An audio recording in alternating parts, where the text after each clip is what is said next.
Ahmad. Ya. Saya dilahirkan di Margoyoso tahun 1922. Ya, tanggal 7 Februari tahun 1922. Jadi usia saya sekarang nggak tahu berapa.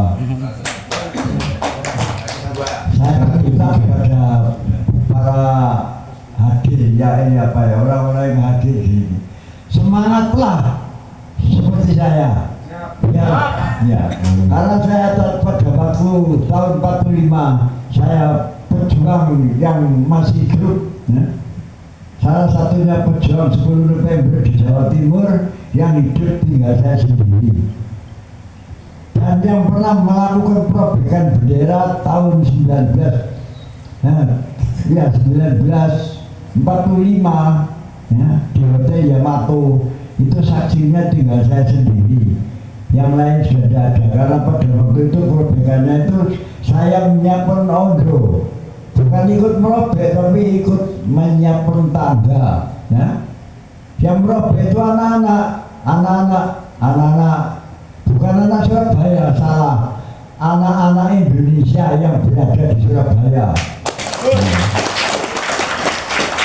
Karena saya pernah membantah keras dengan provokasi pada wali kota, bukan anak Surabaya Pak yang merobek, anak-anak Indonesia yang berada di Surabaya, dari seluruh Indonesia yang berada di Surabaya ikut merobek. Bahkan anak-anak belasan tahun waktu itu ya. Nah, baru-baru ini tanggal 22 diadakan peragaan. Kebetulan ada salah satu saksi, Bapak Arif ini saja ya, di gedung di Hotel Yamato peragaannya. Wali kota pun saya tegur langsung di situ sama wakilnya. Acaranya ini adalah acara acak-acakan, tidak benar. Sebenarnya bukan begini Pak Wali. Dia mengatakan, camat nanti berikutnya sebelum 1 minggu camat sudah di sini, kita atur yang baik-baik. Ya, tapi ini acaranya tidak apa-apa karena waktu itu yang mengacarakan betulnya pariwisata, bukan wali kota. Pak Wali Kota mengatakan, aku ini dudusin nyelenggaraan camat, di nyelenggaraan ini pariwisata, jadi aku garu. Ya, pada waktu itu saya juga ya terima kasihlah karena mungkin tidak tahu sebenarnya ya tidak benar. Ya mudah-mudahan nanti tahun depan kita benarkan. Karena saya dipesan sama Muji, wakil wali kota, sama Eri, camat mulai 10 November, camat misalnya dulu di Surabaya. Karena sekarang sementara saya ini ikut anak di Mojosari, di Pesanggeran. Karena saya tidak memiliki rumah, jadi ikut anak. Ya. Jadi ya itulah keterangan saya. Nah, pada waktu peristiwa 10 November itu saya selalu mengikuti di mana Bung Tomo, di mana Ahmad, selalu tiap malam pertempuran. Surabaya tidak ada listriknya, dikatakan kota mati, penduduknya kosong sama sekali, tidak ada orang. Kita tiap hari perang, tidak ada yang memberi makan. Coba, Bung Tomo mengatakan, beliau panganan saono-onoe, tandurane wong kampung-kampung, wong yang fungsi. Keimanan dari bulan 9 sampai menginjak hampir 46, kita hanya makan saat ketemunya.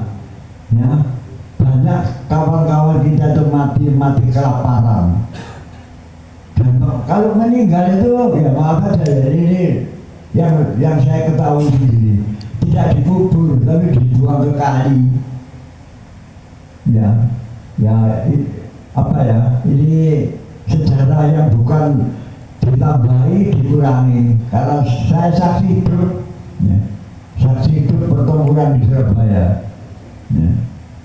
Jadi orang-orang itu ya tidak berpakaian, pakaian tidak ada dipakai, pakaian ya kaosan, pakai sarung. Pertempuran di Bulungan itu korbannya sampai Belanda sampai 87 orang Belanda. Tapi rakyat kita juga banyak yang korban karena waktu itu belum terbentuk tentara, masih terbentuk PKR, Tentara Keamanan Rakyat. Itu yang bentuk bukan siapa, tapi Bung Tomo sendiri. Rundingan sama Rusana Brugani waktu itu, sama Supono, sama yang lain-lain, sama ini siapa itu pahlawannya polisi itu Pak Yasin, Yasin, itu berunding terus membentuk BKR, Badan Keamanan Rakyat. Terus habis itu dibentuk PKR, Tentara Keamanan Rakyat. Tapi sebenarnya Pak ya, yang perang pertama itu PI. Kan belum pernah sejarah dikatakan PI belum pernah muncul. Saya bagian bentuk PI Pak. Pada waktu perang pertama itu yang menerima perang pertama itu ada PI, Polisi Istimewa yang diberi oleh Pak Yasin. Jadi sering orang-orang itu tanya, sing perang pertama itu sopo? Ya, kalau dulu itu PI itu ini Pak, apa pasukannya, bukan pasukan, polisinya Belanda. Terus waktu Jepang pulang nggak tahu bulan apa pulang, itu PI itu dikuasai oleh Jepang. Yang diambil itu hero, terus ini apa? Ada lagi bukan ini peta itu orang yang berpendidikan. Kalau hero itu saya sebagai pasukan hero, kan saya tidak sekolah sama sekali ya, tapi saya ada waktu jadi pasukan hero. Terus pada waktu tahun 45 saya diperintahkan oleh, tidak tahu namanya siapa, mungkin katanya Pak Gunung orang Mojokerto ya, katanya pernah melok PI ya. PI apa? Polisi Istimewa. Wis pokok perangnya gak PI-an katanya gitu. Terus Sukono itu orang Jedis Mojokerto. Ya. Nah Sukono itu bilang, camat, pernah yang gede. Padahal umur saya waktu usia 24. Iya, tahun 45 umur saya 24. Tapi paling besar saya di antara kawan-kawan saya. Ya, padahal Sukono itu lahirnya tahun 29. Lalu Bung Tomo lahir tahun 20. Terus Tentara Brugani tahun Selawi, ya, tahun 25. Nah, orang-orang yang bukan agak tua tapi agak besar itu apa ya? Selalu saya ini jadi apa? Kongkong-kongkonan. Orang pertempuran pertama saya pertempuran. Saya berangkat bukan bawa satu orang, 40-50 orang. Ya rakyat, nggak tahu rakyat dari mana. Tapi anehnya ya pada waktu itu rakyat itu kenapa kok mau itu maksudnya gak dikei mangan, gak dikei bayaran, gak dikei pakaian, tapi berjuang. Ya contoh saya saja. Saya tidak makan, tidak ada pakaian, tapi saya semangat. Karena kita ingin merdeka, hanya satu ingin merdeka.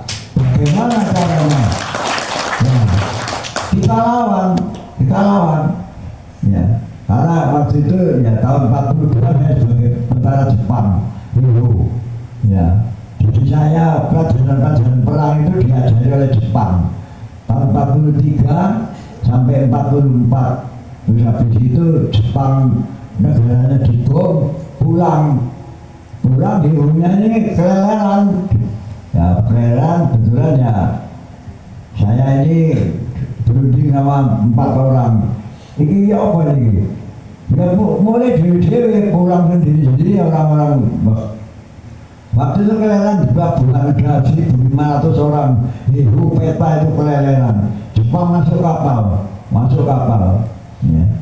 Nah, pada waktu itu ada orang yang baik sama orang dari Ponorogo. Ya. Mak, awak dhewe wae, tak Surabaya wae, wis bapak oh. Kebetulan saya ini ya pagi-pagi saya itu habis subuh jalan ke Malang ke Gedung Sari. Di Gedung Sari itu dulu tidak ada rumah-rumah, ada rumahnya penduduk yang rumah gede-gede tok. Terus di utaranya di Kebangkian itu dulu makamnya Cina. Dari itu dulu kan bangunan itu tidak ada bangunan, tidak ada makamnya Cina. Nah di situ banyak ya bekupon. Ini ya maaf saya ini cinta lakoni ya. Pada waktu itu ya tanggal 19 pagi itu anak-anak itu teriak-teriak. Hei ayo coba diberi nonton hotel ya mantu hotel Jepang. Anak-anak itu lari mukul tiang-tiang listrik. Nah, waktu itu saya tanya, oh beneran mukul kono? Tidak mukul karena anak-anak usia belum ada Indonesia belum ada yang lihat satu dua lah. Ya. Saya punya pikiran baik. Ada itu namanya Darman, tapi sudah meninggal. Hei ayo kamu saya mencari tangga. Saya angkat sama saudara Darman. Saya pasang di utaranya hotel Mojopahit. Saya odolnya tinggi 7 meter. Tapi di situ untuk naik ke atas kurang. Terus anak-anak saya bilang, beliau beli kok kupon. Akhirnya banyak ada yang dapat tiga naik. Tapi saya tetap masang tangga di utaranya hotel Mojopahit. Di utaranya, bukan di hotel tapi di utaranya. Itu anak-anak itu naik semua, butuh naik, terus bawa tangga sampai gitu. Tapi saya tetap pegangan tangga ini yang saya pegang itu. Setelah anak sudah merobek ada 4 orang naik, anak mesti belasan tahun. Karena banyak yang mengakui ya, ini ada banyak ceritanya banyak mengakui yang merobek. Ya ini cerita betul ini ya. Saya bulan April 2024 ini didatangi seorang dokter laki perempuan datang ke rumah saya di Mojopahit ke rumahnya anak saya. Pagi-pagi datang, saya dikasih uang 50 juta, dimintai untuk kopi KTP 4 sama saya suruh tanda tangan. Uang apa ini Pak? Enggak, ini uang halal kata. Iya, uang apa saya tanya. Jadi saya panggil, anak saya panggil. Aku dikei duit saya kejut Pak, duit apa ini? Takokno katanya. Tahunya katanya bapaknya yang merobek bendera tahun 45. Wah salah, enggak benar Pak, saya enggak mau Pak. Enggak apa-apa Muhammad, enggak apa-apa. Iya tapi saya enggak mau. Uang sedikit merubah sejarah Indonesia, bahkan dunia, bukan dunia. Ya. Bahkan nama saya dalam Belanda bercantum nama saya. Ya. Saya tolak, tidak mau. Setelah begitu dia itu ada 1 minggu orang ini mencari akal siapa yang dekat sama Pak Ahmad ini. Nah, ada salah satu nama orang namanya Pak Alu. Pagi-pagi datang. Itu Pak Ahmad orang rezeki 1 juta. Rezeki apa? Rezeki apa Pak Alu?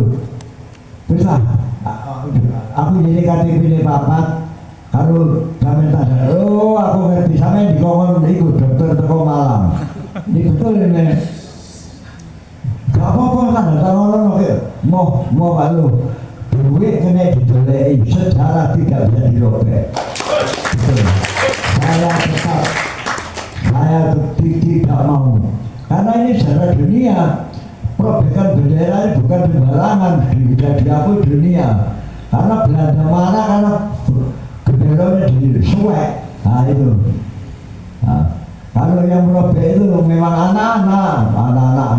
Ya, waktu itu tahun 45 kan anak-anak itu banyak yang anak apa ya 15, 16 yang besar enggak ada yang besar, mungkin hanya 1, 2 karena waktu itu lihat sendiri gutak-gutuk apa ya anak-anak. Nah waktu di peragaan tanggal 22 ini baru-baru salah dirobek, ada orang di panggung dari atas.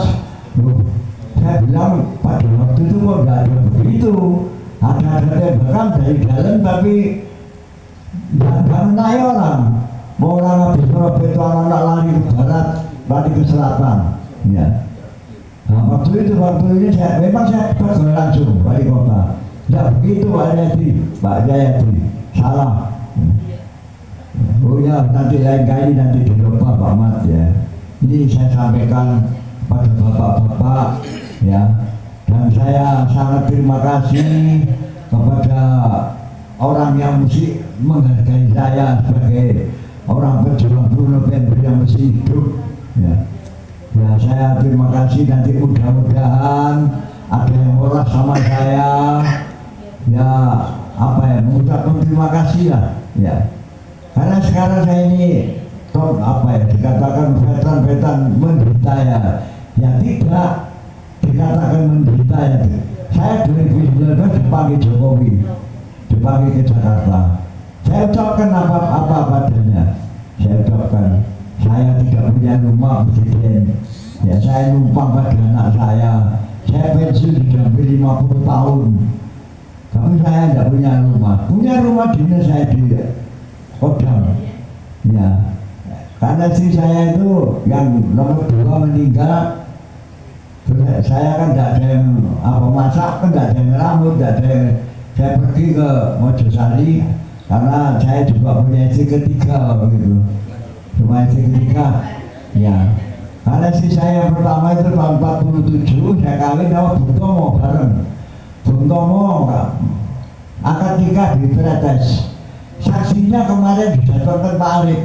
Ini saksinya itu ada, mesti ada di namanya Pak Pasir. Pada waktu akad nikah. Saya kawin di Lumajang.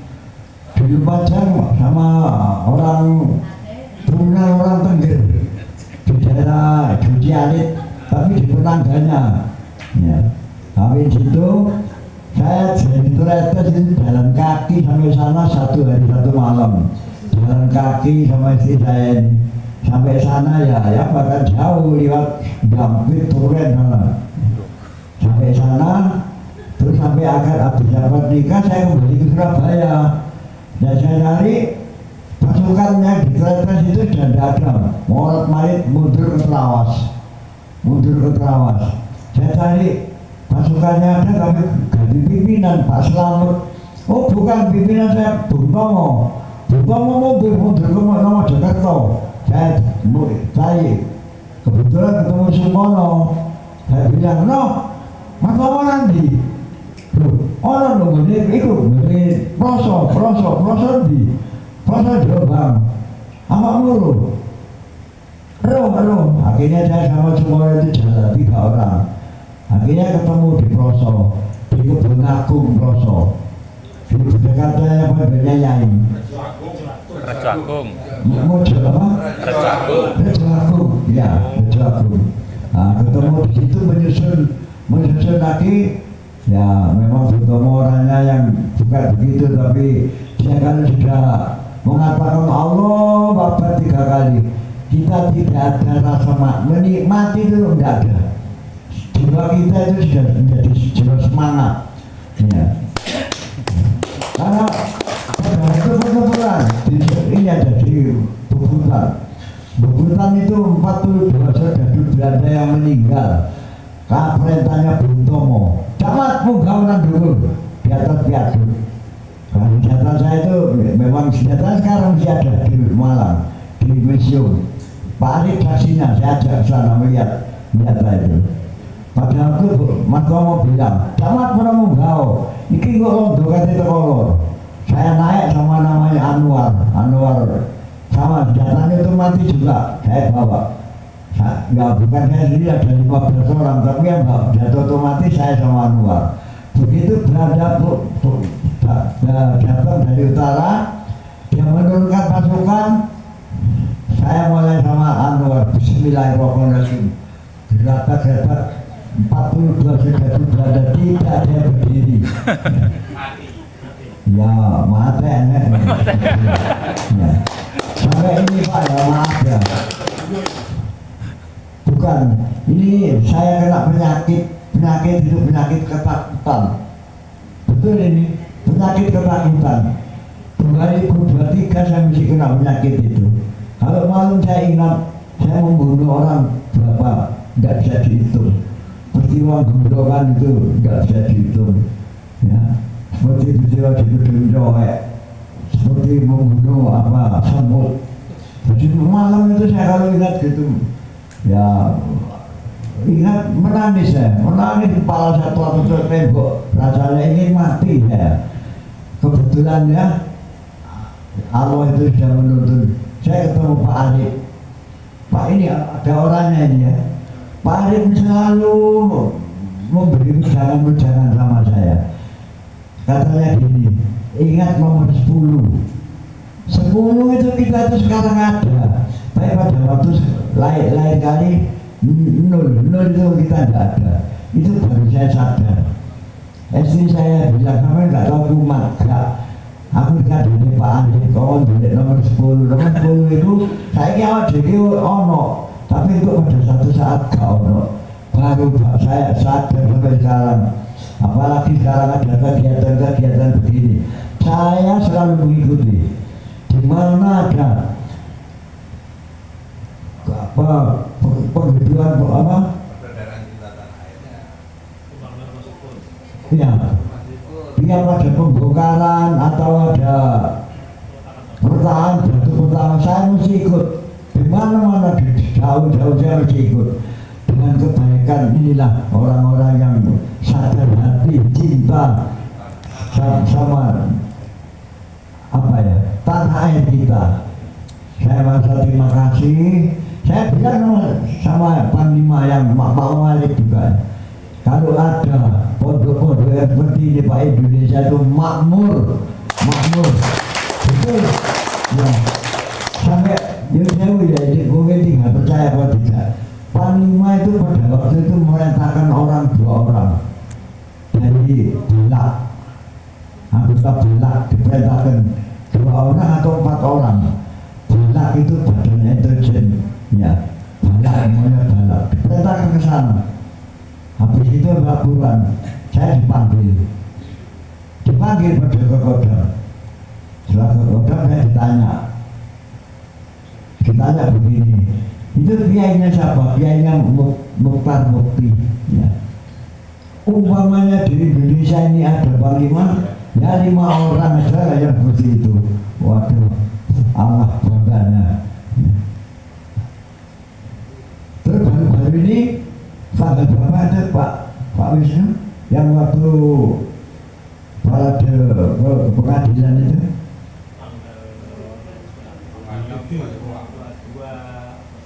2003. Ya, itu kebetulan saya ini ya jaket oranye saya pakai. Saya mengikuti apa namanya, parade. Kan waktu itu mungkin ada bapak-bapak yang ikut, ada itu 3 hari saya dipanggil sama Panglima, dipanggil langsung, Pak Ahmad sebagai anggota veteran, kok ikut itu? Ini Pak Panglima, tujuannya mereka itu baik Pak, karena anaknya tidak salah, kenapa seperti apa itu pegang narkoba, saya langsung dia gitu ya, kan salah itu. Terus saya kan ada teriak-teriakan di bukanya pengadilan. Saya mohon pada Bapak Ketua Pengadilan Jawa Timur, kalau memang salah hukumlah, kalau memang tidak salah keluarkanlah mereka. Saya begitu waktu itu. Jadi ya memang saya benar, keadaan itu benar. Saya cari informasi yang seketika-ketika ya dari Pak Arif, dari pusat. Itu memang kesalahan kecil, betul ya, tapi dibesar-besarkan. Ya mudah-mudahan nanti cepat selesai ini. Ya terima kasih. Ya saya mohon barangkali saya itu ngomong memang tidak sekolah ya, saya tidak sekolah sama sekali, SD aja enggak. Jadi sekarang saya itu buta huruf total ya, buta huruf, tidak bisa baca, tidak bisa menulis. Bahkan saya pernah jadi daramil. Nah ini kalau memang apa jadi daramil Kelawas ya, daramil. Tapi kita pindahkan ke Jatirejo. Jatirejo itu ditarik ke Kodim, tugas keirian. Saya ini tidak sekolah tapi kok deret-deret jadi daramil. Jadi untungnya ya wakil saya itu sekarang tak kolonel, wakil saya. Tapi ya saya ikutilah, saya tidak banyak neko-neko, hanya saya itu soal perjuangan saya ikhlas. Dan sekarang saya tidak punya rumah, saya ikhlas ya. Pokoknya saya masih umur panjang, sehat, bisa ketemu sama bapak-bapak, ibu-ibu, masih saya senang sekali ya. Nah ini kalau ada kegiatan-kegiatan ini saya selalu ikut di mana saja ya, tidak pernah absen saya apa untuk hiburan saya ya, dan lagi untuk mengisi dokumentasi ya, selalu saya bicarakan. Bahkan ini ada seorang mayor jenderal ya, ini mungkin aja mau mengunjungi ya, karena pada waktu saya ceritakan pada waktu pertaan batu pertama di Sumber Kembar, saya ceritakan. Nah namanya di Pacet, namanya Pak Idris itu mayor jenderal, saya ceritakan. Coba Pak, rumah orang yang tidak mampu, rumahnya rusak, langsung dibongkar, diberdirikan, diberi peralatan rumah, itu tanpa biaya dari pemerintah 1 rupiah pun. Itu dari rekan-rekan, dari santri-santrinya, dari murid-muridnya Pak Yai sendiri ya. Nah begitu dia itu kepingin. Ini sekarang ke Jakarta, orangnya masih menghadiri pelantikannya Nyong. Nanti ya itu saya panggil Nyong ya, karena apa ya, nah betulnya Pak, hari ini dipaksa saya ke Jakarta. Ini tadi Pak Arif tahu, hari ini saya dipaksa ke Jakarta. Nah saya tanggal 24 ini panggil Panglima 10 orang veteran seluruh Jawa Timur. Tapi veteran yang bukan veteran yang tua, kalau yang tua kan saya sendiri. Ini yang dipanggil ada jenderalnya ada 4, Angkatan Laut 2, Angkatan Darat 2. Tanggal 24 dipanggil nanti untuk menghadap, tidak tahu entah di persen, entah di apa. Ya mudah-mudahan ya. Nah, ini tadi ditelepon berapa kali, saya bilang tidak bersedia. Dan Pak Arif sendiri mengatakan gak usah Pak Mat, gak usah, karena kesana itu ya nanti apa ya, nah, kita suruh naik kereta api dari Mojokerto, mau disiapkan tiketnya malam ini. Aku mau, saya tidak mau ya, karena tanggal 24 ada cinta nanti menghadapi seluruh November. Saya akan berpidato di ini waktu Pahlawan, sudah direncanakan sama wali kota. Tanggal 10 November Muhammad ngasih sambutan sama anak-anak muda-muda. Kamu contoh, oh ya balik. Jadi saya tidak bisa meninggalkan ya. Tanggal 1 juga ada undangan penting juga ya. Jadi apa ya, maaf aja ya, omongan saya omongan besok kayak saya tidak sekolah ya, jangan lihat kelabak-kelabaknya omonganku, aku dulu 10 yang akeh ya. Mudah-mudahan ini nanti menjadi contoh dunia. Saya doakan tiap subuh, mudah-mudahan jadi dia ini jadi contoh dunia, bukan di Indonesia tapi di dunia nanti ya. Karena dengan kenyataan ini memang apa ya, dengan kerukunan orang-orang ini rukun, damai, tidak ada keributan, dan selalu menolong-nolong orang-orang yang tidak punya itu memang ya. Saya ini Pak, baru-baru ini ada kunjungan, saya kaget kunjungan ke rumah saya itu polisi 60 orang polisi. saya kan kaget. Untungnya Pak Arif ada. Kalau Pak Arif nggak ada, saya nggak bisa bicara. Kapolres datang sama apa? Kapolsek Kabupaten Mojokerto datang ke tempat saya. Ada apa ini Pak? Perintah dari Kapolri. Perintah dari Kapolri untuk mengunjungi Pak Ahmad. Kebetulan di situ ada wartawan TVRI, wartawan Kompas, Metro. Saya dikasih kesempatan untuk ngomong atau wawancara gitu. Ya, saya perintahkan oleh Pak Kapolres, Muhammad kasih sambutan dikit ya. Terus saya bilang sama TVRI,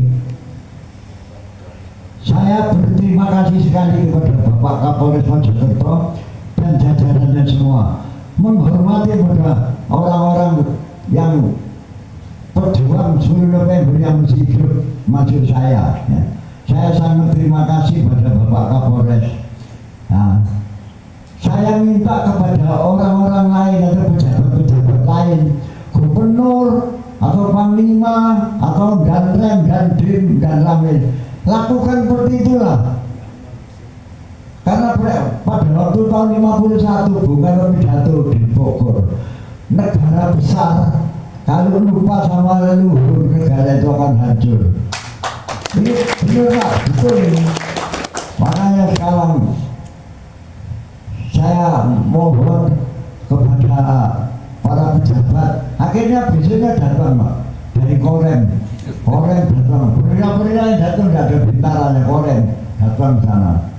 Saya Muhammad, saya terima kasih, saya perintah dari Panglima untuk Anjang sana. Terus rumahnya saya tempati dipasangi, nggak tahu apa tulisannya, saya nggak bisa baca. Yang tahu bahasa Pak Arif yang baca. Ditulisi perintah Panglima. Ya. Terus ini nanti Kapolda Jatim mungkin dalam waktu dekat November ini mau datang, nggak tahu tanggal berapa. Saya sudah diberitahu dari Jakarta, Pak Kapolda Jatim akan datang ke tempatnya Muhammad mungkin sudah 10 November. Ya. Nah saya ini kalau begitu sungkan-sungkan sama anak saya Pak. Aku ini nurut ini tamu bukunya kan lama-lama ya kita itu sungkan lah sama anak saya. Tapi ya kebetulan juga anak saya ada pengertian lah. Ya itu aja yang saya sampaikan. Saya terima kasih. Mohon maaf ya ngomong aku sing gak bener. Aku dulu sepuluh dulu siap ya, matur nuwun. Assalamualaikum. Merdeka.